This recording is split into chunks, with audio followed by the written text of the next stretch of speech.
Hello pong muli sa lahat. Pagpapatuloy po natin ang ating pag-aaral, pulse diagnosis. Ang topic po natin ay flooding pulse. Overflowing, surging, Hong, Mai. So yan po yung klase ng flooding pulse. Balikan po natin uli yung 7 superficial pulses. Ito yung mga natatagpuan sa yung superficial. Superficial, drum skin, hollow, empty, flooding, saggy, and scattered. So, ito pong flooding pulse. This pulse is also translated as overflowing. So, ibig sabihin po ng overflowing and surging. The pulse is felt when there is extreme heat. The pulse name alludes to the sensation it creates. So, large po ito, replete, malakas, wide, and superficial. Kasi heat nga eh. It is like a flood wave that overflows or tidal wave. The pulse rises powerfully from the deep level and hits the fingers with force in the superficial level. So, ito po yung malakas na pulso, flooding pulse. Pag diniinan mo, malakas na parang naitutulak yung fingers mo, tapos kahit sa 10 parte iikot mo yung kamay mo, mararamdaman mo lahat siya. So, karaniwan po nasa nasa superficial. The flooding pulse will often be experienced kung meron pong exogenous qi has penetrated down to the qi level of the yang ming aspect. So may papasok na sanhi ng sakit. At this point, there will be usually a first struggle between the Xing Qi and Zai Qi. Kaya mayroong malakas na pulso dahil lumalaban yung enerhiya ng ating katawan sa papasok na sanhi ng sakit. So this struggle will manifest with a very replete pulse, malakas. At the same time, the exuberant heat that the struggle generates will increase the speed of pulse so that is quiet fast. So malakas yung kalaban ng energy natin. Pero yung energy ng pasyente ay malakas pa rin, nakikipaglaban. Kaya po merong flooding pulse. The heat is so intense that it forces qi and jing to the surface, and this can be felt in the pulse. So, yun, yung energy natin, yung ating jing, yung blood natin, malakas din.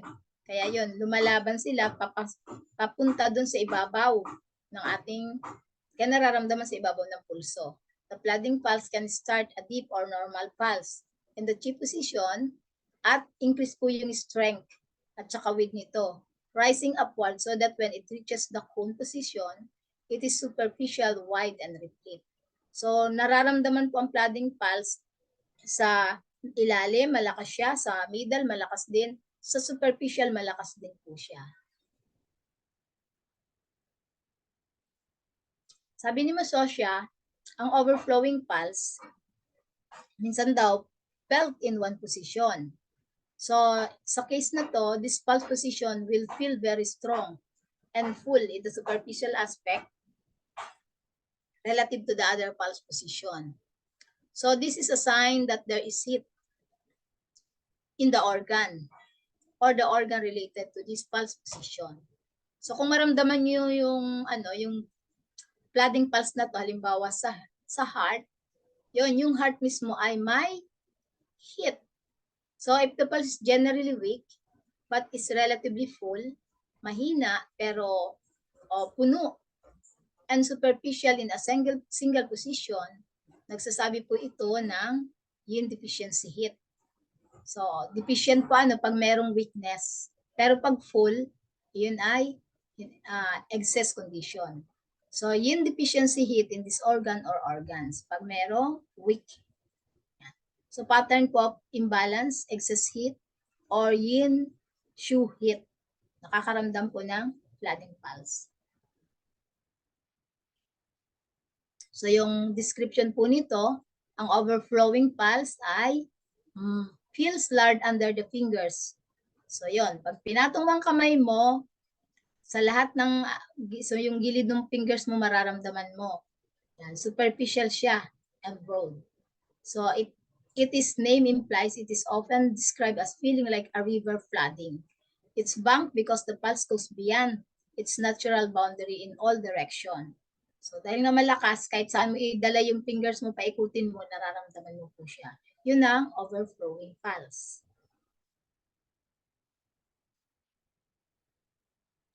The pulse, so yung flooding pulse, the pulse is wide and forceful, although it fades gently. Pag flooding pulse, the vessel is wide and thick. So like the ocean wave that comes strongly but leaves calmly. So yung flooding pulse pa, is it felt at superficial, depth, wide and forceful, arrives with more power than when it leaves. So yung pag diniinan mo ganon, mararamdaman mo yung pagtaas, yung pagbaba niya, mas mahina na siya. So overflowing, surging. So yan po yung pulse image. Like flooding. Malakas yung pataas niya, tapos yung pagpintig pababa, mahina, humihina na siya. So, mas sobra siya dun sa normal, forceful. May tutulak yung fingers nyo. So, pag pinaikot nyo yung kamay nyo, nararamdaman nyo dun sa lahat ng gilid ng kamay ninyo, ng fingers. Yan. So, pag pataas, mas nararamdaman nyo yung pagpintig pataas, mas malakas. Pagpintig pababa, mas pahina. Yun po ang flooding pulse.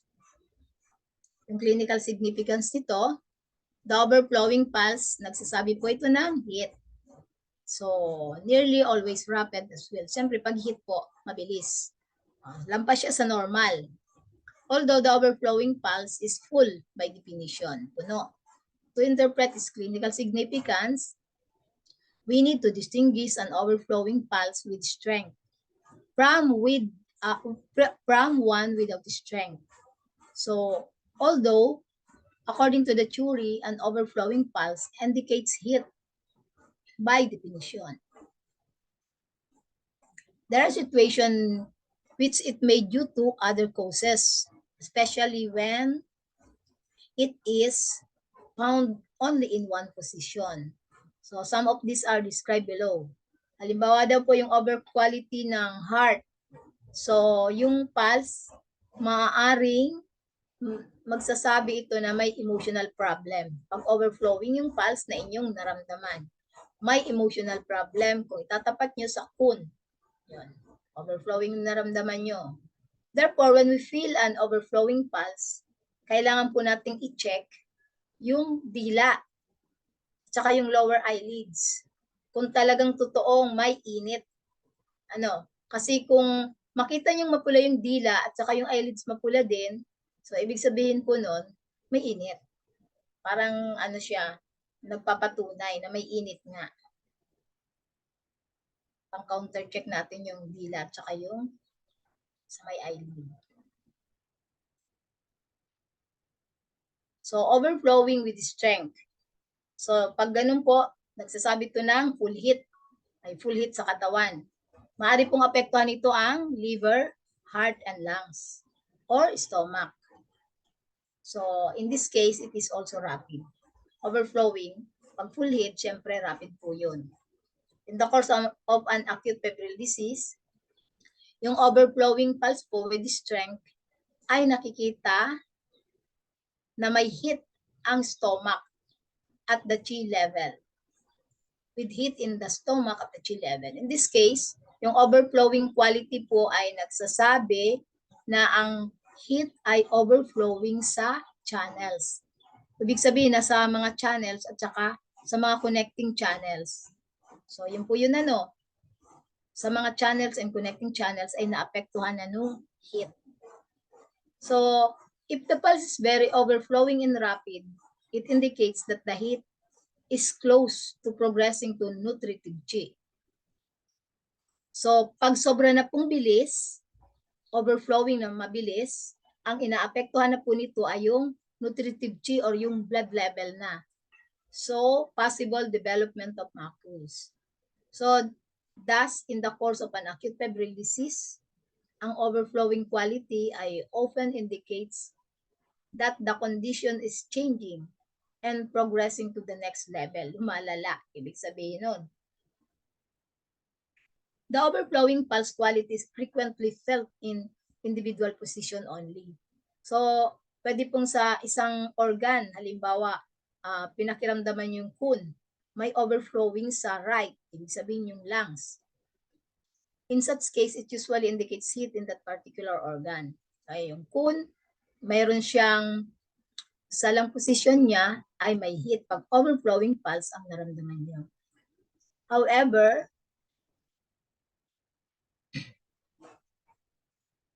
in clinical significance, yung mga case pong ganun daw is slightly different. So, often indicating pwede rin pong may severe emotional problem. Yan. For example daw po, kung ang pulso ay overflowing sa heart lang na position, nagsasabi po ito ng may emotional problem. Yung inyong pasyente, inaapektuhan yung puso. Yun, overflowing pulse sa heart position. So kung ang pulse ay overflowing sa liver, pwede pong nagsasabi to na may repressed anger yung inyong pasyente. Overflowing sa liver, kaya pwede nung tanongin niyo, ano pang may problema po kayo? Yan. Kukwento na sa inyo. Pwedeng resentments or frustration. Yung mga hindi umiimik. It is overflowing on the lung position, nagsasabi po na pwedeng may matagal na siyang lungkot sa kanyang puso. Yun. Overflowing pulse po yung mararamdaman niyo doon. Sadness and grief.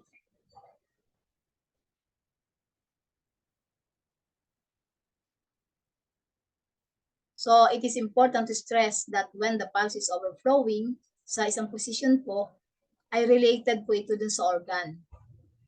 For example, the pulse may be weak and general and quiet, difficult to feel.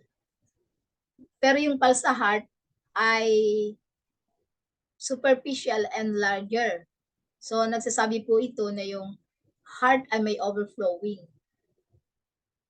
But it would not be as overflowing as the classic overflowing pulse.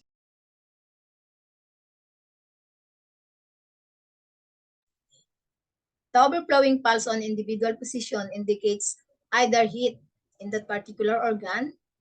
So, papatunayan din po ito ng ating tongue. Tingnan po nyo yung tongue, kung red, yung pulse ay rapid. Or pwede po siyang may severe emotional problem related to that particular organ. Halimbawa yung heart, liver, and lungs. May mga emotion po. Yan. Nag-overflowing ang pulse at makikita nyo ang mga tongue ay red. Yan. So, overflowing without strength naman.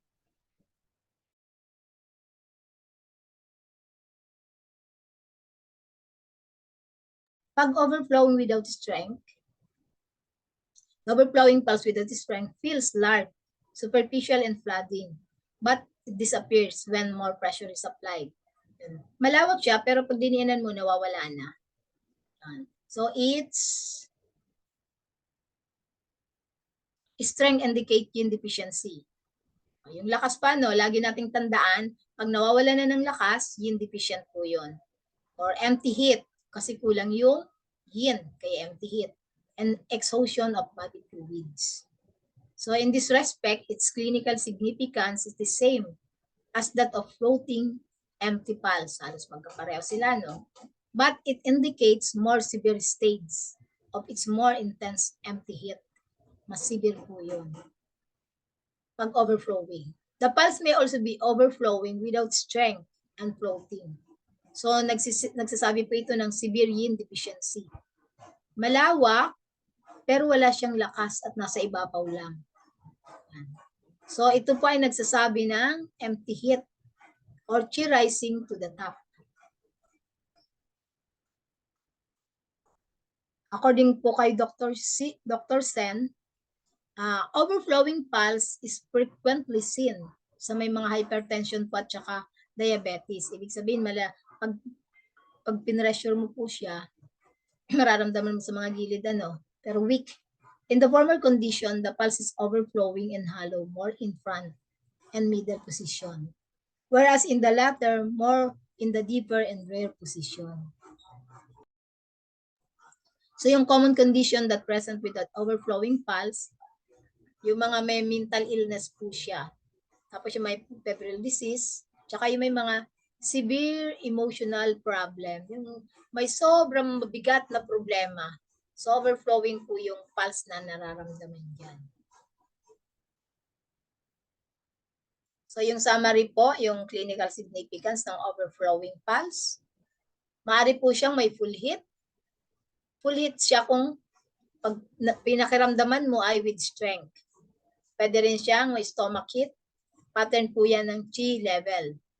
Pag may chi deficiency na po or empty heat, without strength na ang mararamdaman nyo. So madali naman siyang i-identify yan. Pag full heat with strength. Pag without strength, yun po yung mga empty.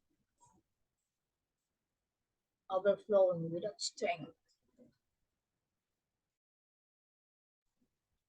So ang indication po nito, excess heat on the chi level. So in biomedicine, pag various acute infectious disease, severe pyrogenic bacterial infection or other diseases also may be found in patients with adverse flow of blood caused by aortic insufficiency. Yan. Nagpa-flooding po yung pulse. Pathogenesis, excessive pathogenic heat sa interior ay dinidelates po niya yung blood vessel. Kaya, accelerate the chain blood circulation that producing flooding pulse. Pinapaluwag ano. Remarks, flooding pulse can be normal pulse during summer. So pag tag-init daw, pwedeng yun yung maramdaman niyo sa mga pasyente. Kasi nga, maraming init na pumapasok sa katawan. So, ito po yung combination niya. Pag overflowing floating, nagsasabi po itong ng wind heat or wind intense heat na pumapasok sa katawan. This condition will progress very rapidly to the chi level. Pag overflowing, floating without strength, sinasabi po nito ng severe yin deficiency with empty heat. So, yin deficiency, kulang ng, sa late term nga, ay kulang ng lamig, kaya mas marami siyang init. Overflowing deep, nagsasabi po ng internal heat na. Nasa internal na po, nasa organ, yung init. Sa loob na ng katawan.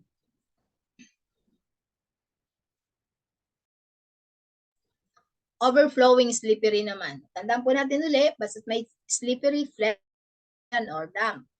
So, indicate phlegm heat with prevalence of heat. Overflowing soap indicates yin deficiency.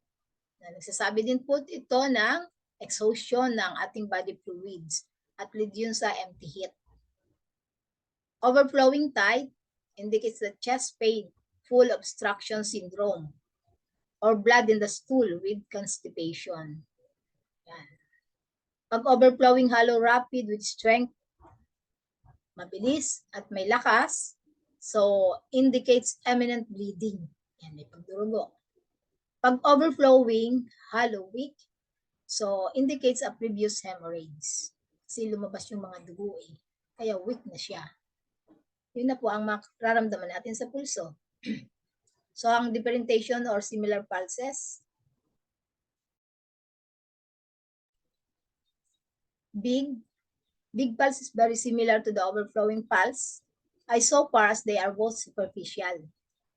Large and going beyond the pulse boundary, the big pulse, however, is rounder. So, yung big pulse po, mas round. Mararamdaman natin yung pagpitik, parang yung ugat mo kasamang nararamdaman. The overflowing pulse, it has more shape and is not necessarily rapid.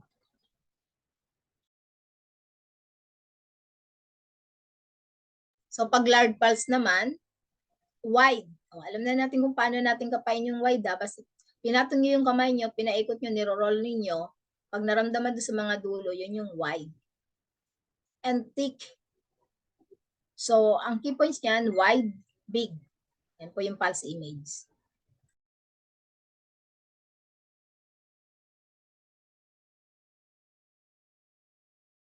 Indication,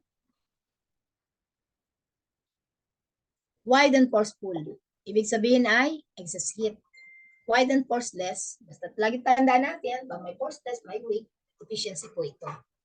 So, pathogenesis, excessive pathogenic heat in the interior dilates the blood vessels and accelerates the chain blood circulation. That's producing a wide and forceful pulse. Parang pinapaluwang niya yung ugat. Kaya, yun, nagkakaroon ng large pulse. Pag deficiency naman, extreme deficiency of essence or yin cannot anchor the yang. So, yang floats to the lateral margin of the vessels. Remarks po, the large pulse is not commonly mentioned in Chinese textbook. Hindi ito masyadong ginagamit na sa diagnosis nila. Okay. So, ayan po yung full pulse. Full pulse simply indicates that the pulse is full and relatively hard. Ayan po yung full pulse, ano? Whereas the overflowing pulse is larger than its boundary, more superficial and relatively softer.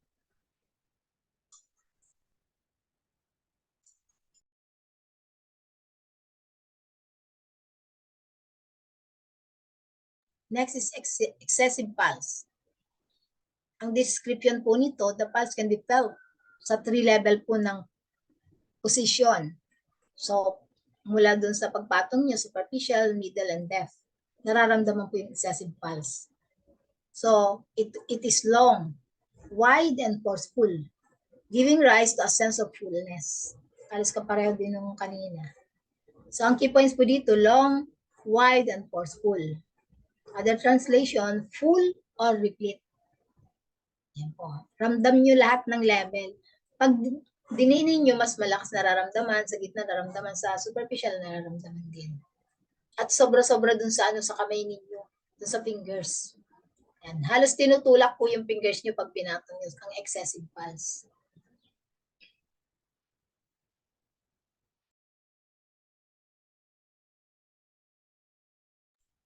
So, excess syndrome po yun. Pag excessive pulse, excess syndrome. Kailangan tayo mag-sedate. And excess syndrome, which include pathogenic cold, accumulation, food stagnation, may phlegm, may retention, or chi or blood stagnation. Kahit po yung blood stasis. So, ang indication po nito, hyperactivity of pathogenic factors. Tapos, strong antipathogenic chi.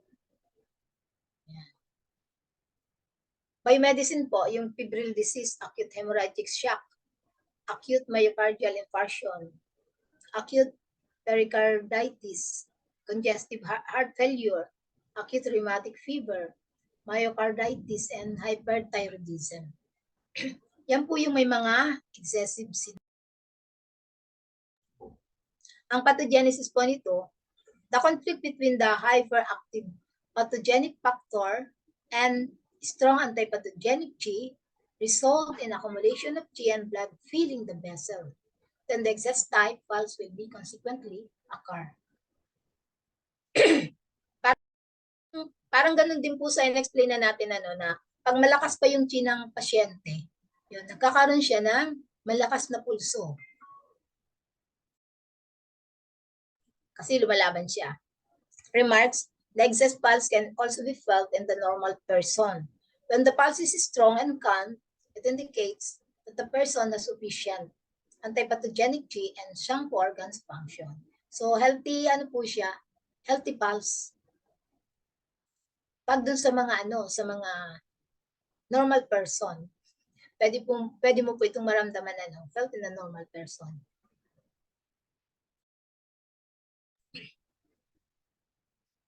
So, ayan po. Ito naman yung long pulse.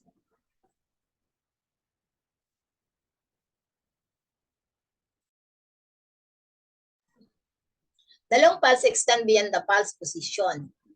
Ibig sabihin, parang ganun din sa white. Lengthwise and it is not superficial. The overflowing pulse extend beyond the pulse position in all direction. So yung pagkakaiba niya, pag overflowing sa lahat ng direction. Tingnan natin yung long pulse beyond the pulse position. Lengthwise po siya. Okay. So the pulse is smooth and straight. It can be felt to extend distally and proximally. Ibig sabihin yung pag inalayo mo yung fingers mo at papalapit uli, yung parang ginagalaw-galaw mo pa, beyond the usual 3 position, This pulse can be either normal or pathological. So, ang key points po nito, pag long pulse, long and straight. So, pag papalapit at papalayo, yan, nararamdaman mo po siya. Yun po yung long pulse.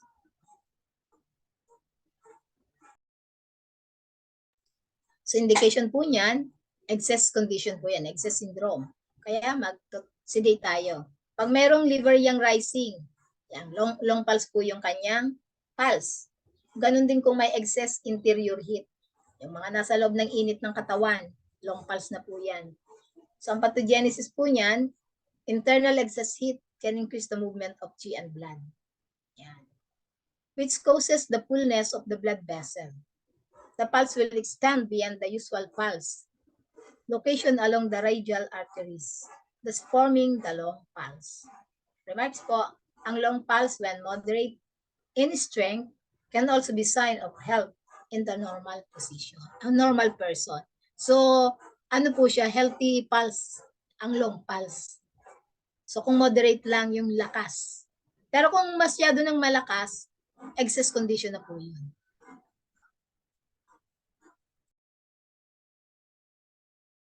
So, clinical significance po according to Li Shishen.